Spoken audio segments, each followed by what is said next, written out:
கர்த்தருக்குள் மிகவும் பிரியமானவர்களே, அன்பின் ஆண்டவராம் இயேசு கிறிஸ்துவின் நல்ல நாமத்தினாலே உங்கள் அனைவரையும் அன்போடு வாழ்த்துகிறேன். எனக்கு அன்பான தேவ பிள்ளைகளே, இந்த நல்ல பிரார்த்தனை வேளையிலே, இந்த அதிகாலை ஜெப வேளையிலே என்னோடு இணைந்திருக்கிற ஆவியானவரும் நம்மோடு இணைந்திருக்கிறார், கர்த்தர் பேசுகிறார் என்று விசுவாசித்து இந்த ஜெப வேளையிலே இணைந்திருக்கிற ஒவ்வொரு பேரையும் இயேசு கிறிஸ்துவின் நாமத்தினாலே மனதார வாழ்த்துகிறேன். எனக்கு அன்பான தேவ பிள்ளைகளே, பாருங்கள், இந்த உலகத்திலே எல்லா மனிதர்களுக்கும் பல்வேறு போராட்டங்கள் இருக்கிறது, சவால்கள் இருக்கிறது, சிக்கல்கள் இருக்கிறது. பல்வேறு ஆபத்துகளில் அகப்பட்டு கொண்டு பிழைப்போமா அல்லது வெற்றி பெறுவோமா தோற்று போவோமா என்ற சூழ்நிலைகளில் பல்வேறு சிக்கல்களிலும் உபத்திரவங்களிலும் மனிதன் அகப்பட்டு கொண்டிருக்கிறான்.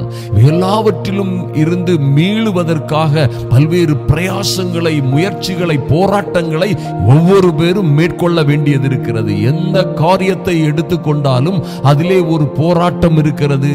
எந்த காரியத்தில் இருந்தாலும் விடாமுயற்சியும் நம்முடைய போராட்டமும் நம்முடைய தொடர் முயற்சியும் தான் அதுல இறுதியாக நமக்கு வெற்றியை கொடுக்கிறது. வெற்றியை பெற்றுக் கொள்வது எப்படி? என்றைக்கும் தோற்று போகாத, ஒரு நாளும் தோற்று போகாமல் ஒரு மனிதன் வாழ முடியுமா என்றால் வாழ முடியும். தோல்விகள் பட்டவர்கள் கூட அந்த தோல்விகள் நிரந்தரம் இல்லாதபடி அவர்கள் அடுத்த கட்டங்களிலே, அடுத்த படிகளிலே வெற்றியை பெற்றிருக்கிறார்கள். எனக்கு அன்பான தேவ பிள்ளைகளே, இந்த உங்கள் வாழ்க்கை பயணத்திலே நாம் எப்படி வெற்றியை, ஒரு வெற்றிகரமான வாழ்க்கையை அமைத்துக் கொள்வது என்பதை குறித்து வேதம், பரிசுத்த வேதாகமம், கர்த்தருடைய வார்த்தை மிக திட்டமும் தெளிவுமாக சொல்லுகிறது. பாருங்க, உங்கள் வழியை வாய்க்கச் செய்வது எப்படி? ஜனங்க சொல்றாங்க, யாருமே எனக்கு உதவி செய்யவில்லை. யாரை எடுத்தாலும் சரி, எனக்கு யாருமே உதவி செய்யவில்லை, என்னை உயர்த்தி விட யாரும் எனக்கு கை கொடுக்கவில்லை, என் வெற்றி வாழ்க்கைக்கு உதவுவ யாருமே இல்லை என்ற ஒரு குரல் எங்கும் கேட்கதை நாம் கேட்க முடியும். அருமையான தேவ பிள்ளைகளே, பாருங்கள், கர்த்தர் அற்புதமானவர். அவர்தான் நமக்காக யுத்தம் செய்கிறார், அவர்தான் நமக்காக வழக்காடுகிறவர் என்று நாம் படித்திருக்கிறோம், அறிந்திருக்கிறோம், அனுபவித்திருக்கிறோம். கிழக்கிலோ மேற்கிலோ இருந்து ஜெயம் வராது, ஜெயமோ கர்த்தராலே வரும். வனாந்தர திசைகளிலும் இருந்து ஜெயம் வராது, ஜெயமோ கர்த்தராலே வரும் என்பதை நாம் அறிந்திருக்கிறோம். இன்னும் பாருங்க, குதிரை யுத்த நாளுக்கு ஆயத்தமாக்கப்படும், ஜெயமோ கர்த்தரால் தான் வரும் என்று அறிந்திருக்கிறோம். கர்த்தர் வீட்டை கட்டாராகில் கட்டுகிறவர்களின் பிரயாசம் விருதா. நம்ம குடும்பத்தை, நம்ம வீட்டை, நம்முடைய காரியங்களை நாமே செய்து விடலாம் என்று நினைத்தோமானால் நம்முடைய பிரயாசங்கள் எல்லாம் விருதாய் போய்விடும். பாருங்க, நாமே நம்முடைய பிள்ளைகளை, நம்முடைய குடும்பத்தை, நம்முடைய காரியங்களை பாதுகாத்து விடலாம் என்றால் பாதுகாவலர்கள் விழித்திருப்பது விருதா என்று வேதம் சொல்லுகிறது. கர்த்தர் நகரத்தை, உங்க வீட்டை, உங்க பிள்ளைகளை காவாராகில் நாம் எத்தனை பிரயாசப்பட்டாலும் அது விருதா. அப்போ கர்த்தரே வழக்காடுவார், யுத்தம் பண்ணுவார், காத்து கொள்ளுவாருங்கும் போது நமக்கு ஒரு வேலையுமே இல்லையா என்று கேட்டால், கர்த்தருடைய வார்த்தை மிகவும் திட்டமும் தெளிவாக சொல்லுகிறது. நாம் எந்த நிலையில் இருக்க வேண்டும், எப்படி இருக்க வேண்டும் என்பதை குறித்து இன்று நாம் தியானித்து விட்டு ஜெபிக்க போகிறோம். இது ஒரு அற்புதமான விஷயம். எனக்கு அருமையான தேவ பிள்ளைகளே, இந்த விஷயம், இந்த காரியம், நம்ம 4 காரியங்களை குறித்து தியானிக்க போகிறோம். வெகு விரைவாக இந்த காரியங்கள் ஒரு நாளும் தோற்று போகாது. இதை நீங்கள் கடைபிடிப்பீர்களானால், என் அன்பு சகோதர சகோதரிகள், அநேகர் தொடர்ந்து பல்வேறு பிரச்சனைகளில் இருந்து கொண்டிருப்பீர்கள். பல்வேறு நாளாக பல்வேறு தீர்க்க தரிசனங்களை கேட்டிருப்பீர்கள், பல்வேறு வார்த்தைகளை நம்பி இருப்பீர்கள், பல்வேறு வருடங்கள் பல்வேறு வாக்குத்தத்தங்களை நம்பி காத்திருந்திருப்பீர்கள். பட் வெற்றி பெறுவதற்கு, விடுதலை பெறுவதற்கு, நீங்க போகிற இடங்களில், உங்கள் குடும்பத்தில், உங்க சொந்த வாழ்க்கையில், உங்கள் கையின் பிரயாசங்களில், ஊழியத்தில், உங்களுடைய சொந்த வாழ்க்கையில் எதிலே வெற்றி பெற வேண்டும் என்றாலும் வேதம் ஒரு கோட்பாடை வைத்திருக்கிறது. வேதம் ஒரு நியமத்தை கர்த்தர் வைத்திருக்கிறார். பாருங்க, மோசே என்கிற ஒரு அற்புதமான தாசன் மரித்த பிறகு ஒரு இளைஞனான யோசுவா அந்த பொறுப்பை எடுக்கிறார். வனாந்தரத்திலே 6 லட்சம் மனிதர்களை அவர்கள் குடும்பங்களோடு நடத்தி செல்ல வேண்டிய ஒரு மகா பெரிய பொறுப்பு. பாருங்க, more than 30 lakhs people, 30 லட்சத்திற்கும் அதிகமான ஜனங்களை வழிநடத்தி செல்ல வேண்டிய ஒரு பொறுப்பு ஒரு யோசுவா என்கிறதான ஒரு மனிதன் கையிலே வருகிறது. அவர் மோசையோடு இருந்து என்னதான் அவருடைய பயிற்சிகள் இருந்தாலும், அனுபவங்கள் இருந்தாலும், பாருங்க, கர்த்தர் அவரை பார்த்து சொல்லுகிறார், என்ன நீ எப்படி வெற்றி பெற முடியும்? இந்த யோசுவா சந்திக்க வேண்டிய போராட்டங்கள், போர்கள், யுத்தங்கள், சந்திக்க வேண்டிய நாடுகள், சந்திக்க வேண்டிய அரசுகள் எத்தனையோ அதிகம். ஐயா, ஆண்ட வேலை எத்தனையோ சேலஞ்சுகள் இருக்கிறது. அது கர்த்தருக்கும் தெரியும், யோசுவாவுக்கும் தெரியும். அருமையான தேவ பிள்ளைகளே, அப்ப இத்தனை போராட்டங்கள், இத்தனை சிக்கல்கள்ல இருந்து விடுவித்து பாதுகாத்து 30 லட்சம் ஜனங்களை எப்படி நடத்துவாய்? எப்படி நடத்துவீங்க? இன்றைக்கு 2 பிள்ளைகளை, ஒரு பையனை ஒரு பொண்ணை அல்லது ஒரே ஒரு பிள்ளையை நடத்துறதுக்கு நம்ம எத்தனையோ ஆபத்துகளில், எத்தனையோ சிக்கல்களில் இருக்கிறோம். ஐயா, நாம் எங்கே தவறிவிட்டோம் என்று நினைக்கிறோம். பிள்ளைகள் சில வேளைகளில் தாறுமாறாக போய்விடுகிறார்கள். நம்ம நம்பி இருந்தபடி அவர்கள் நடக்கவில்லை. அவருடைய வாழ்க்கையிலே நாம் நினைத்தபடி நடக்கவில்லை. ஏதோ தாறுமாறாய் நடக்கிறது. எத்தனையோ பிரச்சனைகள். ஐயா, நம்ம தொழில் இப்படிதான் போகணும்னு நினைச்சா அது எப்படியோ போய்விட்டது. குடும்பம் ஒரு நாளிலே இப்படி இருக்கும் என்று நினைத்தேன், ஆனால் எப்படியோ போய்விட்டது என்று நினைக்கிற, அல்லல் படுகிற, அவதிப்படுகிற, கண்ணீர் விடுகிற எத்தனையோ பேர் இருக்கிறார்கள். பாருங்க, கர்த்தர் அந்த தாசன் யோசுவாவுக்கு சொல்லிக் கொடுத்த அற்புதமான காரியத்தை நாமும் கடைபிடித்தால் நிச்சயமாக நாம் வெற்றி பெறுவோம். அதிலே மாற்றமே இல்லை. எனக்கு அன்பான தேவ பிள்ளைகளே, அதுபோன்று நீர் கடைபிடித்து நீங்கள் நிற்கும் பொழுது, கர்த்தருடைய சமூகத்திலே நிற்கும் பொழுது, நீங்கள் ஜீவனோடு இருக்கும் நாளெல்லாம் ஒருவனும், ஒரு காரியமும், ஒரு பிரச்சனையும் உங்களுக்கு முன்பாக ஜெயம் எடுக்க முடியாது, உங்க முன்பாக நிற்கவே முடியாது என்பதிலே எந்த மாற்றமும் இல்லை. ஏன்னா நீங்க இவைகளை கடைபிடித்து வாழும் பொழுது கர்த்தரும் உங்களை விட்டு, நான் மோசையோடு இருந்தது போல, யோசுவாவோடு இருந்தது போல உன்னோடும் இருப்பேன் என்று அவர் சொல்லுவார், சொன்னதை செய்வார், உங்களை கைவிடவே மாட்டார். எனக்கு அன்பான தேவ பிள்ளைகளை, நன்றாக கவனியுங்கள்.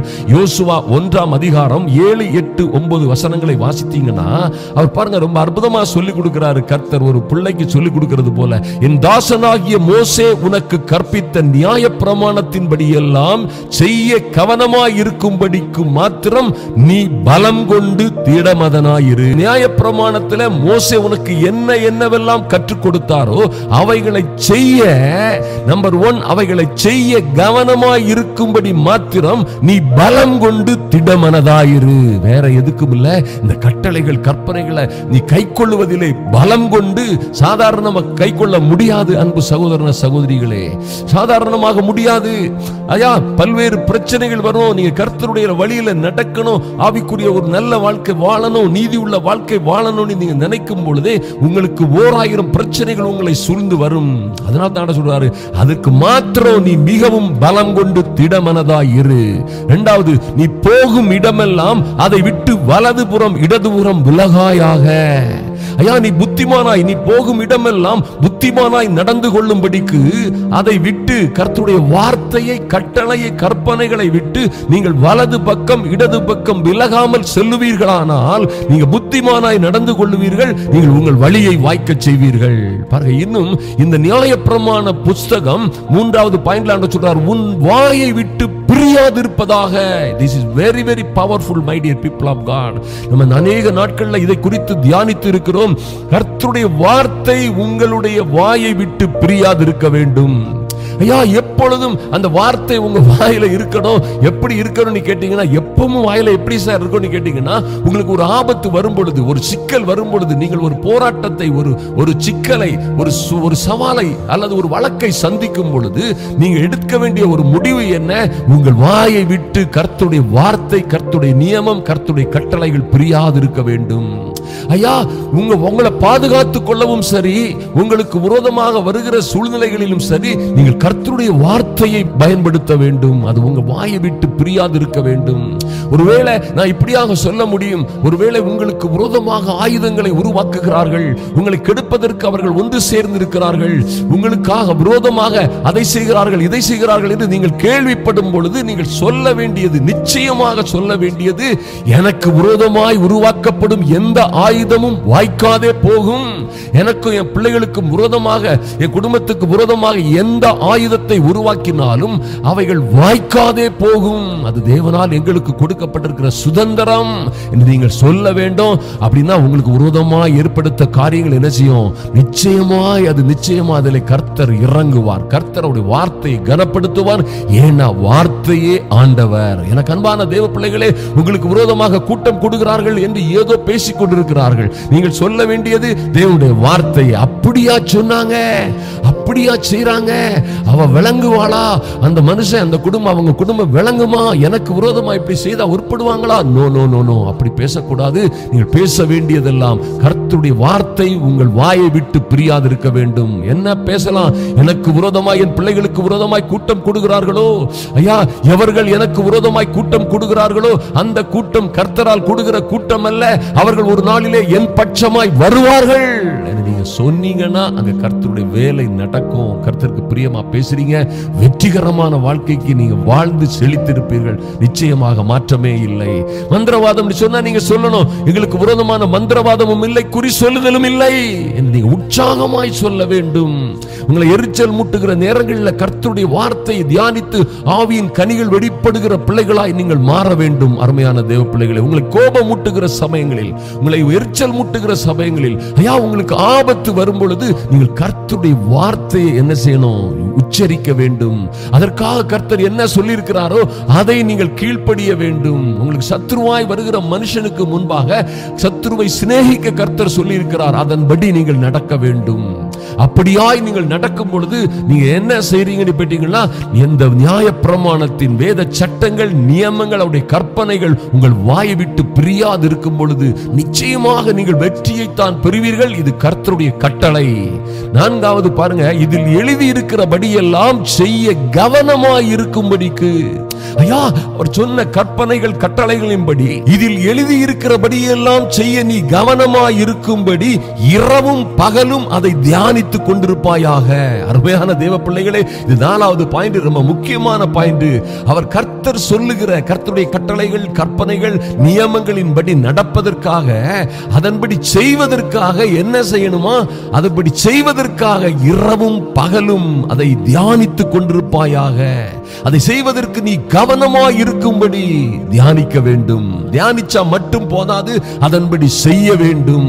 தேவனுடைய வார்த்தையை பேசுகிறவர்களாய் மாத்திரம், பிரசங்கிக்கிறவர்களாய் மாத்திரம் இருந்தால் போதாது, அதை கடைபிடிக்கிறவர்களாக, உத்தமமாய் உண்மையாய் கடைபிடிக்கிறவர்களாக இருக்க வேண்டும். அப்படியாய் இந்த 4 பாயிண்டையும் உங்க வாழ்க்கையில நீங்க நிறைவேற்றினீங்கன்னா, நிச்சயமாய் சொல்றேன், நிச்சயமாய் சொல்றேன், நான் சொல்லல, கர்த்தருடைய வார்த்தை சொல்லுகிறது, அப்பொழுது நீ உன் வழியை, நீங்களே உங்கள் வழியை வாய்க்க பண்ணுவீர்கள். ஐயா அப்பொழுது நான் உன் வழியை வாய்க்க பண்ணுவேன்னு ஆண்டவர் சொல்லல. அப்பொழுது உன் வழி வாய்க்கும்னு ஆண்டவர் சொல்லல. அப்பொழுது நீ உன் வழியை வாய்க்க பண்ணுவாய். அப்பொழுது புத்திமானாயும் நடந்து கொள்ளுவாய். எனக்கு அன்பான தேவ பிள்ளைகளே, யாருமே எனக்கு உதவி செய்யவில்லை, யாருமே எனக்கு கை கொடுக்கவில்லை, யாருமே எனக்கு ஐயா கை கொடுக்கவில்லை, உதவிக்கரம் நீட்டவில்லை, ஆதரவு செய்யவில்லை என்று நாம் புலம்புகிறதை நாம் அநேக முறை புலம்பி இருக்கிறோம். அருமையான தேவ பிள்ளைகளை பாருங்க, ஆண்டவர் என்ன சொல்றாரு? நீ உன் வழியை வாய்க்க செய்ய முடியும். எப்படி? இந்த 4 பிரதான கட்டளைகளின் படி நீங்க கீழ்ப்படிந்து, கர்த்தருடைய வார்த்தைக்கு கீழ்ப்படிஞ்சு, வலது பக்கம் இடது பக்கம் சரியாதபடி செய்வதற்கு மிகவும் பலம் கொண்டு நீங்கள் திடமனதாய் இருக்கும் பொழுது நிச்சயமாய் காரியம் வாய்க்கும். அது ஒரு நாளும் தோற்று போகாது. எனக்கு அருமையான தேவ பிள்ளைகளை, இன்னும் பாருங்க 9வது வசனத்துல கூட ஆண்டவர் மறுபடியும் சொல்றாரு, நான் உனக்கு கட்டளையிடவில்லையா? பலம் கொண்டு திடமனதாயிரு, திகையாதே, கலங்காதே, நீ போகும் இடமெல்லாம் உன் தேவனாகிய கர்த்தர் உன்னோடு இருக்கிறார் என்று கர்த்தர் சொல்லுகிறார். ஹல்லேலூயா! எத்தனை ஒரு பெரிய பாக்கியம் பாருங்க. நான் உனக்கு கட்டளையிடலையா? பயப்படாத, பலம் கொண்டு திடமனதாயிரு. பலம் கொண்டு பலத்தை எடுத்துக்க. எப்படியா எடுக்கிறது? அறிக்கையிடு வார்த்தையை, தைரியமாய் தேவனுடைய வார்த்தையை சொல்லுங்கள். நான் ஒரு நாளும் தோற்று போவதில்லை. ஐயா அந்த உலகம் எல்லாம் எனக்கு விரோதமா இருக்குதா? நீங்க சொல்லணும், இந்த உலகத்தில் இருக்கிறவனை காட்டிலும் எனக்குள்ளே இருக்கிறவர் பெரியவர். நீங்க சொல்ல வேண்டியது அருமையான தேவ பிள்ளைகளே, இப்படி கர்த்தருடைய வார்த்தையை நீங்க சொல்லி சொல்லி சொல்லி வாழ்ந்தீங்கன்னா, அதை தியானிச்சு அதன்படி செய்கிறவர்களாய் வாழ்ந்தீங்கன்னா, நீங்கள் உங்கள் வாழ்க்கையை என்ன செய்வீங்க? உங்கள் வழியை வாய்க்க செய்கிற ஒரு அற்புதமான ஜெனரேஷனாக மாறிவிடுவீர்கள். ஐயா அப்படியாய் நீங்கள் செய்யும் பொழுது நீங்கள் போகும் இடமெல்லாம் உங்கள் தேவனாகிய கர்த்தர் உங்களோடே இருப்பார். என் அன்பு சகோதரனே, சகோதரியே, நீங்கள் எத்தனை பிரச்சனைகளை சூழ்ந்திருந்தாலும் சரி, உங்களை சுற்றிலும் எத்தனை அக்னியாய் உங்களை சுற்றிலும் பிரச்சனை பிரச்சனைகள் உங்களை எரித்து விடும் போல, அல்லது பெருவெள்ளம் போல உங்களை மூழ்கடித்து விடுவது போல பிரச்சனைகள் உங்களை, உங்கள் பிள்ளைகளை, குடும்பத்தை சூழ்ந்து வந்தாலும் என்ன, முக்கியமான காரியத்தை மறந்து விடாதீர்கள். தேவ சட்டத்தின்படி இந்த 4 காரியங்களுக்கு நீங்கள் கீழ்ப்படிந்து, இதுலதான் எல்லாமே அடங்கும். அருமையான தேவ பிள்ளைகளே, இது ஒரு பெரிய ரகசியம். இதை நீங்கள் கீழ்ப்படிஞ்சு நடக்கும் பொழுது ஆண்டவர் சொன்ன மாதிரி நீங்கள் உயிரோடு இருக்கும் நாள் மட்டும் யோசுவாவுக்கு சொன்னது போல, ஐயா உங்களுக்கு முன்பாக ஒருவனும், ஒரு பிரச்சனைகளும், ஒரு சிக்கலும் உங்களுக்கு முன்பாக எதிர் நிற்க முடியாது. கர்த்தர் மோசேயோடு, யோசுவாவோடு, ஆபிரகாம், ஈசாக்கு, யாக்கோபோடு இருந்தது போல உங்களோடும் இருப்பார். உங்களை கைவிடவே மாட்டார். உங்கள் கையின் பிரயாசங்கள், வாழ்க்கை எல்லாவற்றையும் கர்த்தர் ஆசீர்வதித்து உங்களை மேன்மைப்படுத்துவார், மகிமைப்படுத்துவார். நீங்களும் உங்கள் பிள்ளைகளும் வாழ்ந்து சிறந்திருப்பீர்கள். வாழ்ந்து சிறந்திருக்கும்படியாய் உங்களை வாழ்த்துகிறேன். அருமையான தேவ பிள்ளைகளை பாருங்கள், இப்பொழுது நாம் ஜெபிக்க போகிறோம். ஐயா இதற்கேற்ற பலத்தை தாங்க. எல்லாரும் வாயை திறந்து அப்படியே கண்களை மூடி ஜெபிங்க. வாயை திறந்து ஜெபிங்க. நாம உண்மையான ஒரு விஷயத்தை கேளுங்க. ஜெபத்தை கேட்கிறது காரியம் அல்ல. ஐயா ஜெபத்தை கேளுங்கள்னா ஜெபத்தை கேட்க கூடாது.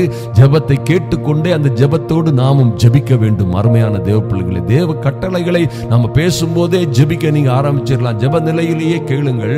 அதோடு ஜெப நிலையிலே ஜெபிக்கும் பொழுது ஏதோ பிரதர் ஜெபிக்கிறாங்க நம்ம கேட்டுக்கிட்டு இருந்தா போதும் அப்படி நினைக்காதுங்க. நீங்களும் உங்கள் காரியங்களை சொல்லி, ஒருவேளை நாங்கள் இங்கிருந்து சொல்ற காரியங்கள் உங்களுக்கு ஏற்றனவாய் இருந்தால் அதையே சொல்லி, அது போன்ற காரியங்களை சொல்லி நீங்கள் ஜெபிக்க வேண்டும். நிச்சயமாக ஜெபிக்க வேண்டும். அல்லனா நீங்க ஜெபத்தை கேட்டுட்டு மட்டும் போறதுனால எந்த பிரயோஜனமும் இல்லை. நன்றாக தெரிந்து கொள்ளுங்கள். அருமையான தேவ பிள்ளைகளை, கேட்கிறதுனால சில நேரம் நாம் காரியங்களை அறிந்து கொள்ளலாம். ஆனால் நிச்சயமாக ஜெபிக்க வேண்டும். ஜெபம் தான் என்ன செய்யும்? ஜெயம். ஜெபிப்போம், ஜெயம் எடுப்போம். எனக்கு அன்பான சகோதர சகோதரிகளை, முழங்கால் படியிட்டுக் கொள்ளுங்கள். என் அன்பின் பரலோக பிதாவை உம்மை நோக்கி பார்க்கிறோம் சுவாமி. அன்பரும் இரட்சகருமாகிய இயேசு கிறிஸ்துவின் பரிசுத்தமுள்ள நாமத்தினாலே உங்க சமூகத்திலே வருகிறோம் சுவாமி. இந்த ஜெப வேளையிலே இணைந்திருக்கிற ஒவ்வொரு பிள்ளைகளும் என் தேவனாகிய கர்த்தர் அவர்களையும், அவருடைய வீட்டையும், அவருடைய பிள்ளைகளையும் பாதுகாக்கும்படியாய் ஜெபிக்கிறோம் சுவாமி. எத்தனையோ பிரச்சனைகள், போராட்டங்கள், துன்பங்கள், உபத்திரவங்கள் மத்தியிலே, சவால்கள் மத்தியிலே வாழ்ந்து கொண்டிருக்கிற உம்முடைய பிள்ளைகளுக்கு வெற்றி பெறுவதற்கான ஒரு அற்புதமான வழியை இன்று நீர் கற்றுக் கொடுத்ததற்காக நன்றி செலுத்துகிறோம்.